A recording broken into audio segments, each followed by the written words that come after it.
আউযুবিল্লাহি মিনাশ শাইতানির রাজিম। বিসমিল্লাহির রহমানির রহিম। উপস্থিতি প্রিয় দেশবাসী, আসসালামু আলাইকুম ওয়া রাহমাতুল্লাহি ওয়া বারাকাতুহু। জনিস এন্টারটেনমেন্ট টিভি চ্যানেলের পক্ষ থেকে আমি আপনাদের মাঝে উপস্থিত হয়েছি বিভিন্ন ধরনের টক শো এবং বিভিন্ন পেশাজীবী মানুষ, রাজনীতিবিদ এবং সামাজিক এবং সমাজসেবক এবং ব্যবসায়িক বিভিন্ন শ্রেণী পেশার মানুষকে সাথে নিয়ে টক শোর আয়োজন করেছি। উপস্থাপনায় থাকবো আমি। আমার এই টক শোতে হয়তো আমার কথা বলা নতুন অবস্থায় এবং যাদের কাছে আমি যাচ্ছি এই বিষয়গুলো নিয়ে তারাও হয়তো নতুন, অতএব দুজনের মধ্যে উপস্থাপক এবং যারা কথা বলবে তাদের উভয়ের মধ্যেই কথাবার্তায় হয়তো ভুল ত্রুটি হতে পারে। প্রথম অবস্থায় এই বিষয়ে আপনারা ক্ষমার দৃষ্টিতে দেখবেন এবং কোনো কথায় হয়তো মিস্টেকও হতে পারে। এই জন্য আপনারা এই বিষয়টা নিয়ে কোনো উৎফুল্ল বা বিতর্ক বা কোনো ধরনের অগজবি কোনো কমেন্ট করবেন না, কারণ নতুন অবস্থায় ভুল ত্রুটি হতেই পারে, স্বাভাবিক। এই জন্য আমি আপনাদের কাছ থেকে আমি ক্ষমা চাচ্ছি। আমরা এখন টক শো নিয়ে যাচ্ছি একজন বিশিষ্ট ব্যবসায়িক ও সমাজসেবক ও রাজনীতিবিদ। ওনার সাথে আমরা বর্তমান দেশের রাজনৈতিক এবং আমাদের দেশের যিনি এখন বর্তমান অভিভাবক, শুধু একটা দলের না, আমি বলবো দেশের, দল মত নির্বিশেষে, ধর্ম বর্ণ নির্বিশেষে সকলের অভিভাবক এবং সকলের নেতা বা নেত্রী, দেশনেত্রী বেগম খালেদা জিয়া। উনি আমার আসলে খুবই শ্রদ্ধাভাজন একজন ব্যক্তি এবং ওনাকে আমি মনে প্রাণে আগের থেকেই, ওনার পরিবার জিয়াউর রহমান এবং বেগম খালেদা জিয়া উভয়কেই আমি সম্মান এবং শ্রদ্ধা করি এবং ভালোবাসি। এবং আমি দেশ নেত্রী বেগম খালেদা জিয়াকে আল্লাহ তাআলা যেন সুস্থতা দান করে এবং আমাদের মাঝে আবারও ফিরিয়ে নিয়ে আসে, এই প্রার্থনা করি এবং সকলের কাছে আমি দোয়া চাই। এবং আমি এখন যাচ্ছি আজকের টক শোতে, আপনারা চোখ রাখুন। আসসালামু আলাইকুম প্রিয় দর্শক, আমি আবারও জনিস এন্টারটেনমেন্ট টিভি চ্যানেলের পক্ষ থেকে আজকে বেগম খালেদা জিয়াকে নিয়ে কিছু কথা জাতির উদ্দেশ্যে বলার জন্য আমি এসেছি আমাদের খালেদ ভাই, বিশিষ্ট ব্যবসায়ী খালেদ ভাইয়ের কাছে। ওনার কাছ থেকে বেগম খালেদা জিয়ার বর্তমান পরিস্থিতি বিষয়ে আমরা আলোচনা করব। আপনি বেগম খালেদা জিয়াকে দেখতেছেন, উনি অসুস্থ, ওনাকে দেখতেছি দল মত নির্বিশেষে সবাই ওনার জন্য দোয়া এবং আশীর্বাদ করতেছে। এই জিনিসটা করার কারণটা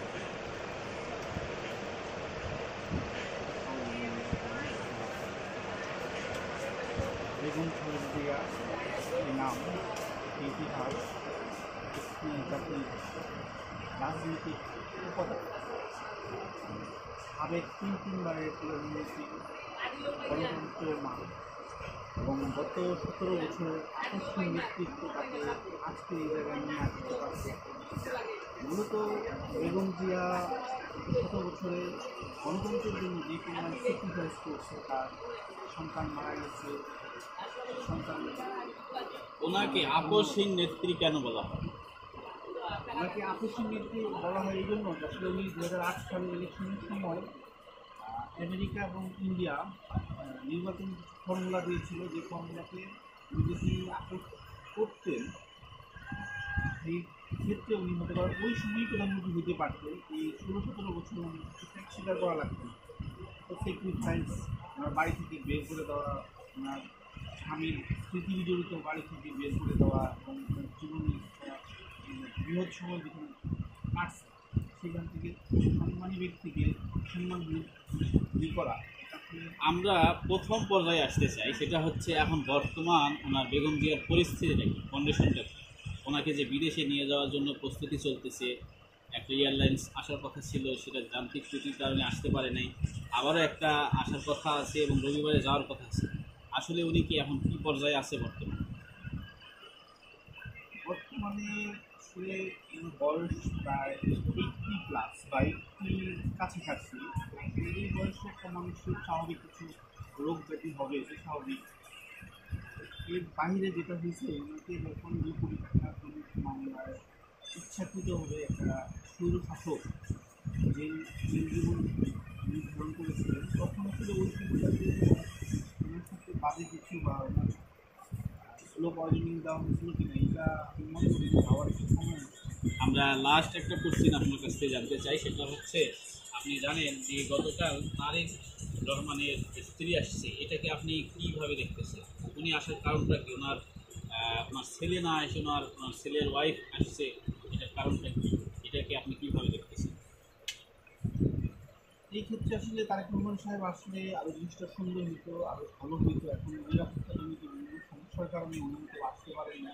সেই হিসেবে ওয়াইফ জুবাইদা রহমান, উনি লন্ডন ভিত্তিক না, উনি পুরো বিশ্বভিত্তিক স্বাস্থ্য ব্যবস্থাপনায় খুব অগ্রগামী একজন ডাক্তার, মানে ওয়ার্ল্ডের খুব ফেমাস। এখানে সাধারণ জাতি মনে করতেছে যখন চিকিৎসাটা হবে, আশা করা যায় সেই চিকিৎসাটা আরো অনেক ভালো হবে। সাধারণ জাতি মনে করতেছে যে উনি আসার উদ্দেশ্য একটাই, যে খালেদা জিয়ার মানে দেখতেছে না, পজিটিভ কিছু দেখতেছে না, নেগেটিভ পর্যায়ে গেছে। এই উদ্দেশ্য হয়তো উনি আসতে পারে, সাধারণ মানুষের প্রশ্ন। এটাই আপনি কি বলতেছেন? এখন আপনি সাধারণ মানুষ বলতে কাকে বলেন? আমাদের দেশে আমরা জনগণ বলতে আসলে কাকে বুঝি? এই জিনিসটা আমাদের ভাবার সময় আসছে। সাধারণ মানুষ বলে আপনি যে প্রশ্নটা আমাকে করছেন, এটা টিপিক্যাল প্রশ্ন। এখন যারা বিএনপি সমর্থিত এবং আমার দেশের ভালোবাসার প্রতীক খালেদা জিয়া, এইভাবে আসলে আমাদেরকে এবং পুরো দেশটাকে যেভাবে ভালোবাসছে, এই হিসাবে আপনি যে প্রশ্নটা করছেন, প্রশ্নটা আমার সাধারণ মনে হচ্ছে। যেমন এটা তো আমার জনগণের প্রশ্ন, এটা তো আমার ব্যক্তিগত কোনো প্রশ্ন, এটা হচ্ছে জনগণের প্রশ্ন যে উনি আসার কারণ বা উদ্দেশ্য দুইটা কারণ হতে পারে। একটা হয় উনি নেগেটিভ পর্যায়ে চলে গেছে, আর দ্বিতীয়টা হচ্ছে প্রশ্ন যে তারেক দিয়ে কেন না এসে ওনার ডক্টর জুবাইদা রহমানকে সে অসন্তোষের বিষয়টা আসলে আমাদের কারণেই নাই। অসন্তোষের কী পর্যায়ে আছে না আছে, এটা আসলে হাই প্রোফাইল একটা টিম এটা ইনভেস্টিগেট করতেছে। সাপোর্ট টিম চায়না থেকে এবং আমেরিকা থেকে মিলে আসলে জিনিসটা বলা ঠিক না, বলা উচিত হবে না। যেটাই হোক, আমরা চাই যে হচ্ছে আমরা দেশবাসীর কাছে দোয়া করছি, সুনিশ্চিত হচ্ছে এই দেশের মাটি ও মানুষের অমর জনসাধারণের প্রাণের নেত্রী এবং জনপ্রিয় একজন রাষ্ট্রনায়ক। এটা অস্বীকারের কোনো কিছু নেই, কারণ দেখতেছি যে দল মত নির্বিশেষে, ধর্ম বর্ণ নির্বিশেষে সকলেই তার জন্য দোয়া করতেছে। যাই হোক, আমাদের সময় এখন খুব সংকীর্ণ। যে আপনি আপনার মূল্যবান সময় আমাদের জনি এন্টারটেনমেন্ট টিভি চ্যানেলে দেওয়ার জন্য আপনাকে অসংখ্য ধন্যবাদ। এবং এখান থেকে আমরা দেশবাসীর কাছে আমরা দলমত নির্বিশেষে ওনার জন্য, দেশ নেত্রী বেগম খালেদার জন্য দোয়া প্রার্থনা করি এবং দোয়া চাই, ওনার জন্য দোয়া করবেন, উনি যেন সুস্থ হয়ে দেশে আবারও আপামর জনতার মাঝে, জনতার কাতারে যেন আসতে পারে এবং দেশ পরিচালনার দায়িত্ব ভার যেন নিতে পারে। সেই তৌফিক আল্লাহ যেন তাকে সেই তৌফিক দেন এবং সেই শক্তি, সেই ক্ষমতা যেন দেয়।